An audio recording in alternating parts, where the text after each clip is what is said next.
الاهلي لم يحضر حرفيا مباراة مودرن سبورت. امبارح كارثة بكل المقاييس. اللعيبة نازلة تايهة وكأنهم اول مرة يلعبوا كورة، ولو بيلعبوا في نادي الحبانية كان زمانهم أدوا وعملوا كورة اكتر من كده. خوسيه ريبيرو مدرب النادي الاهلي انا شايف من وجهة نظري من اول ما جه انه لا يفقه شيء عن الكورة. ادارة النادي الاهلي ما وفقتش تماما في اختيارها للمدير الفني ده. المدير الفني قاعد امبارح مش عارف ايه اللي بيحصل، لا قادر يحلل اداء اللاعبين، ولا عنده خطة واضحة ينزل بيها الملعب، ولا عنده تغيير فني في مراكز اللعيبة، وحتى التغييرات جت متأخرة وما كانش فيه اي رؤية بالنسبة للمدير الفني.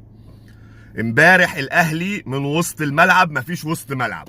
محمد مجدي قفشه كأنه اول مرة ينزل يلعب في وسط الملعب، لا عارفين هو رقم 6 ولا رقم 8 ولا ايه دوره اصلا في الملعب. الباصات مش عارف يعمل باص صحيح، عنده مس باص بالجملة. محمد علي بن رمضان لعيب قلنا ان عنده كتير، ولاعيب مجتهد ولاعيب واعي وعالي وقلنا فيه احلى كلام. امبارح ما كانش عارف يقف على الكوره، حتى مش عارف يباصي ويطلع من رجله باص صح، مش عارف يوصل كوره للمهاجم. محمد شريف المخيف امبارح بيحسسني انه هو ما يعرفش يعني ايه مهاجم.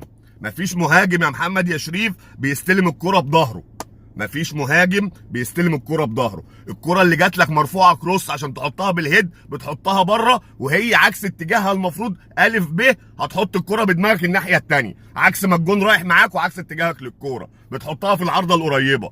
يعني مفيش فكر، مفيش لعيب عنده وعي ولا فاهم هو بيعمل ايه. امبارح ما كانش فيه غير احمد سيد زيزو وياسين مرعي. ياسين مرعي امبارح بيقول انا يا جماعه لعيب مدافع وبكمل لنص الملعب وبخش ال 18 بالكوره عشان مش لاقي حد اديله الكوره.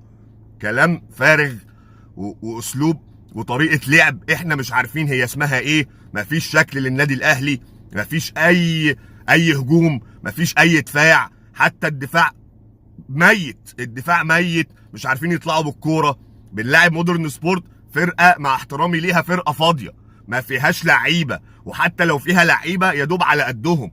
انت عشان تتعادل معاهم، وانت اللي تعادلت معاهم مش هم اللي تعادلوا معاك. اللي بيسبق بالتهديف مودرن سبورت.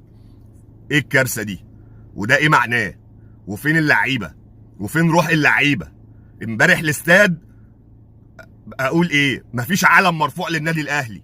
الجماهير اللي موجوده ملهاش علاقه بالرابطه وملهاش، مش عارف اقول ايه. انا يعني مصدوم يا جماعه. امبارح